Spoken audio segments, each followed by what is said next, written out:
কলিকাতা বিশ্ববিদ্যালয়ে BA third সেমিস্টারের সকল জেনারেল ছাত্রছাত্রী, তোমাদের যাদের বাংলা সাবজেক্টটি রয়েছে অর্থাৎ জিই অথবা সিসি3 পেপারটি রয়েছে, তোমাদের জন্য আজকের এই ভিডিওটি খুবই গুরুত্বপূর্ণ হতে চলেছে। কারণ তোমাদের বাংলা সাবজেক্টের উপর থেকে তোমাদের লাস্ট মিনিট অর্থাৎ শেষ মুহূর্তের কিছু গুরুত্বপূর্ণ সাজেশান নিয়ে আলোচনা করব। যে প্রশ্নপত্রগুলি তোমরা দেখে গেলে পরীক্ষার খাতায় অবশ্যই তোমরা উপকৃত হবে এবং তোমরা অবশ্যই সকলে প্রশ্নপত্রগুলি কমন পাবে। তোমরা অনেকেই কমেন্ট করে জানিয়েছিলে, স্যার বাংলা সাবজেক্টের ওপর থেকে শেষ মুহূর্তে অর্থাৎ লাস্ট মিনিট সাজেশান নিয়ে আলোচনা করলে খুবই ভালো হতো। তোমাদেরকে বলি, তোমাদের পূর্বে আমি তোমাদের বাংলা সাবজেক্টের ওপর থেকে সাজেশানটি আলোচনা করেছিলাম। আমি যে সাজেশানটি আলোচনা করি তার কোনো লাস্ট মিনিট সাজেশান হয় না, কারণ সব প্রশ্নগুলি খুবই গুরুত্বপূর্ণ। তাই তোমাদের জন্য আজকের এই ভিডিওটি নিয়ে এসেছি। অবশ্যই তোমরা সম্পূর্ণ ভিডিওটি দেখবে।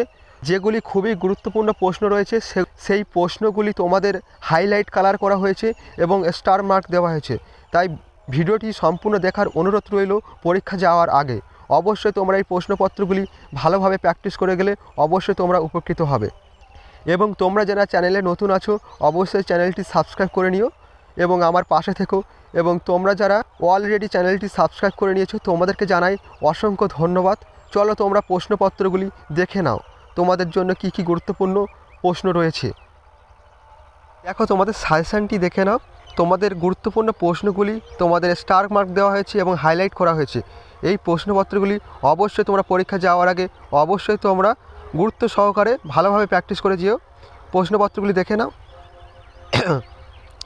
দেখো প্রথমে 10 নম্বরের প্রশ্ন। দেখো প্রথম প্রশ্ন রয়েছে, দেখো মন্দির বাহির কঠিন কপাট কোন পর্যায়ের পথ? পদকর্তাকে, পথটির কাব্য সৌন্দর্য বিশ্লেষণ করো।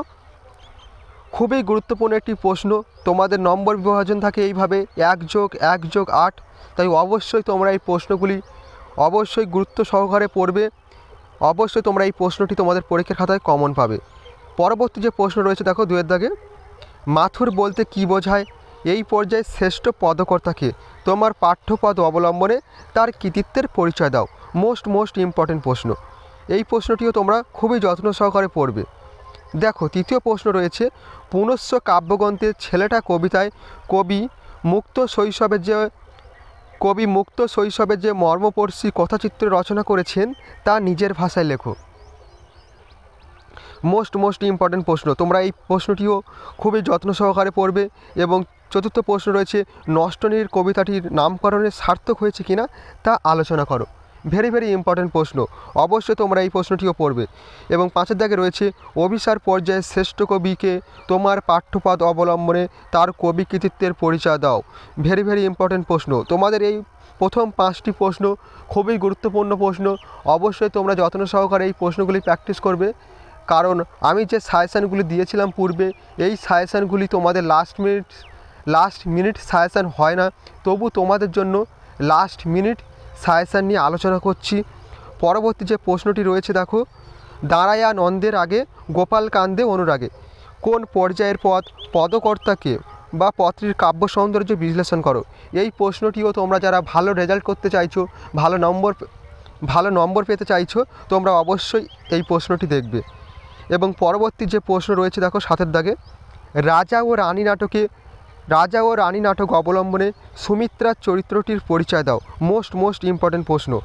অবশ্যই তোমরা এই প্রশ্নটি খুবই যত্ন সহকারে পড়বে। তোমরা অবশ্যই এই প্রশ্নটি তোমাদের পরীক্ষার খাতায় 100% কমন পাবে। এবং 8 দাগের প্রশ্ন রয়েছে, রাজা ও রানী নাটক অবলম্বনে কুমার সেন ও ইলার উপকাহিনী গুরুত্ব আলোচনা করো। এই প্রশ্নটিও তোমাদের খুবই গুরুত্বপূর্ণ প্রশ্ন। কারণ এই দুটি প্রশ্ন তোমাদের 2021 সালে এসেছিল এবং এই দুটি প্রশ্ন তোমাদের এবছরও আসার সম্ভাবনা খুবই রয়েছে। তাই এই দুটি প্রশ্ন অবশ্যই তোমরা ভালোভাবে প্র্যাকটিস করবে। অবশ্যই এই দুটি প্রশ্নের মধ্যে যে কোনো একটি প্রশ্ন তোমরা অবশ্যই কমন পাবে। এবং পরবর্তী প্রশ্ন দেখো 9 দাগে রয়েছে, সাধারণ মেয়ে কবিতায় বক্তা শরৎবাবুর কাছে কীরকম গল্প লিখতে অনুরোধ করেছে তা নিজের ভাষায় লেখো। এই প্রশ্নটিও তোমাদের মোস্ট ইম্পর্টেন্ট প্রশ্ন। তোমরা অবশ্যই এই প্রশ্নটি খুবই যত্ন সহকারে পড়বে। এবং 10 দাগের প্রশ্ন রয়েছে, কেউ কথা রাখেনি কবিতায় বক্তার আশাহত হওয়ার কারণগুলি নিজের ভাষায় লেখো। এই প্রশ্নটি তোমাদের 10 অথবা 5 নম্বরে আসতে পারে। তাই অবশ্যই তোমরা এই প্রশ্নটি দেখে যেও। তোমরা যারা ভালো রেজাল্ট করতে চাইছো বা ভালো নম্বর পেতে চাইছো, তোমরা অবশ্যই এই প্রশ্নগুলি দেখবে।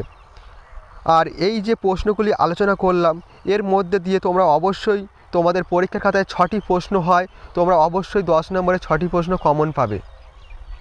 পরবর্তী যে প্রশ্ন আলোচনা করব 5 নম্বরের কিছু প্রশ্ন। তার আগে তোমাদেরকে বলি, তোমাদের 5 নম্বরের প্রশ্নের কমন হয় না, কারণ তোমাদের কবিতা ও নাটক বা গল্প থেকে বিভিন্ন লাইন তুলে তোমাদের প্রশ্নপত্র হয়ে থাকে 5 নম্বরের। তাই বলবো তোমরা অবশ্যই তোমাদের যে কবিতা বা নাটকটি রয়েছে তার বিষয়বস্তুটি ভালোভাবে যত্ন সহকারে পড়ে যাওয়ার চেষ্টা করবে। অবশ্যই তোমরা বিষয়বস্তু জানা থাকলে অবশ্যই সেই কবিতা সম্পর্কে তোমরা কিছু না কিছু লিখে আসতে পারবে। তাই বলছি তোমরা অবশ্যই তোমাদের যাদের কাছে শিক্ষক অথবা মানে বই রয়েছে তোমাদের বাংলা পেপারের, অবশ্যই তোমরা কবিতা ও নাটকগুলির বিষয়বস্তু পড়ে যাওয়ার চেষ্টা করবে। অবশ্যই তোমরা উপকৃত হবে। দেখো, প্রথম প্রশ্ন রাখা হয়েছে মন্দির বাহির কঠিন কপাট, উক্তিটির তাৎপর্য আলোচনা করো। এই প্রশ্নটি 10 অথবা 5 নম্বরে তোমাদের আসতে পারে। তাই অবশ্যই তোমরা যারা ভালো রেজাল্ট করতে চাইছো অবশ্যই দেখবে। এবং পরবর্তী প্রশ্ন হাইলাইট করা হয়েছে, দেখো, গাগরি বাড়ি ঢাড়ি করি পিছল, চল তহি আঙুলি চাপি, প্রসঙ্গ নির্দেশ করে তাৎপর্য ব্যাখ্যা করো। মোস্ট ইম্পর্টেন্ট প্রশ্ন।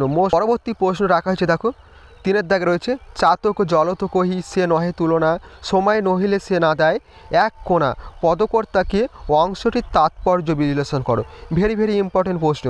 এবং চতুর্থ প্রশ্ন রয়েছে, দেখো, নিরাত নয়নে নির্ঘন সিঞ্চনে, প্রসঙ্গ নির্দেশ করে তাৎপর্য ব্যাখ্যা করো। খুবই গুরুত্বপূর্ণ প্রশ্ন। তারপর 5 দাগে রয়েছে, দেখো, অন্তরে প্রেয়সী তব বাহিরে মহিষী, উক্তিটির তাৎপর্য সংক্ষেপে লেখো।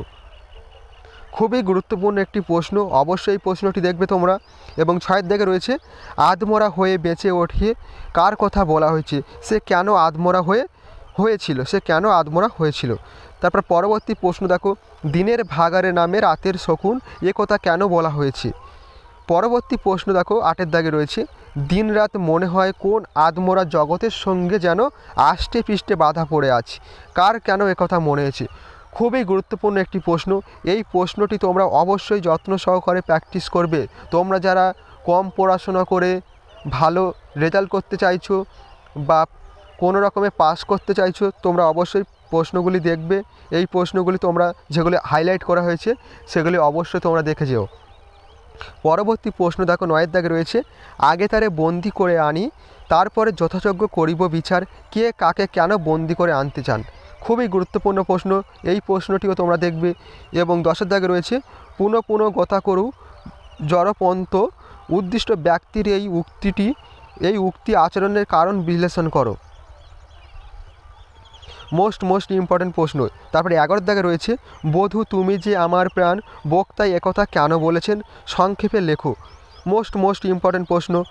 পরবর্তী প্রশ্ন দেখো সাধারণ মেয়ে কবিতায় মেয়েটির দুর্ভাগ্যের বিষয় সংক্ষেপে লেখো। এই প্রশ্নটি তোমরা যত্ন সহকারে প্র্যাকটিস করবে। এই প্রশ্নটি তোমাদের পরীক্ষায় আসার সম্ভাবনা খুবই রয়েছে, 10 অথবা 5। পরবর্তী প্রশ্ন দেখো 13 দাগে রয়েছে রাজা করে পলায়ন রাজ্য ধায় পিছে, অংশটির তাৎপর্য লেখো। এই প্রশ্নটিও দেখবে। পরবর্তী প্রশ্ন দেখো 14 দাগে রয়েছে যুদ্ধ ও দুর্ভিক্ষ আসে পরস্পরের মুখে চুমু খেতে খেতে, প্রসঙ্গ নির্দেশ করে তাৎপর্য ব্যাখ্যা করো। মোস্ট ইম্পর্টেন্ট প্রশ্ন, খুবই গুরুত্বপূর্ণ একটি প্রশ্ন। অবশ্যই তোমরা এই প্রশ্নটি অবশ্যই পরীক্ষা যাওয়ার আগে ভালোভাবে প্র্যাকটিস করে যেও। 15 দাগের প্রশ্ন রয়েছে, দেখো অনেক সয়েছি বোন পিতৃপুরুষের অপমান সহিব কেমনে, প্রসঙ্গে নির্দেশ করে উক্তিটির অন্তর্নিহিত তাৎপর্য বিশ্লেষণ করো। এই ছিল তোমাদের 5 নম্বরের 15টি প্রশ্ন। অবশ্যই এই প্রশ্নপত্রগুলি দেখে গেলে আশা করছি এখান থেকে অবশ্যই তোমরা অনেক প্রশ্নই কমন পাবে। এবং যেগুলি হাইলাইট করেছি যে প্রশ্নপত্রগুলি, সেই প্রশ্নপত্রগুলি অবশ্যই তোমরা পড়ে যেও। এবং তোমরা যারা ভালো রেজাল্ট করতে চাইছো তোমরা অবশ্যই চেষ্টা করবে এই সমস্ত সব প্রশ্নগুলি দেখে যাওয়ার। কারণ তোমাদের 5 নম্বরের প্রশ্ন তোমাদের পাঠ্য বইয়ের বিভিন্ন লাইন ধরে তৈরি করা হয়, তাই তোমাদের কমন আসার সম্ভাবনা খুবই কম থাকে। তাই তোমাদের জন্য এই প্রশ্নপত্রগুলি বেছে রাখা হয়েছে। অবশ্যই তোমরা পরীক্ষা যাওয়ার আগে এই প্রশ্নপত্রগুলি অবশ্যই দেখে যেও। আশা করছি তোমাদের সকলের পরীক্ষা অবশ্যই ভালো হবে, তোমরা সকলেই পাস করবে, তোমরা সকলেই ভালোভাবে পড়াশোনা করো। ভিডিওটি আজ এই পর্যন্ত। তোমাদের সঙ্গে দেখা হবে পরবর্তী ভিডিওতে। তোমরা সকলেই ভালো থেকো,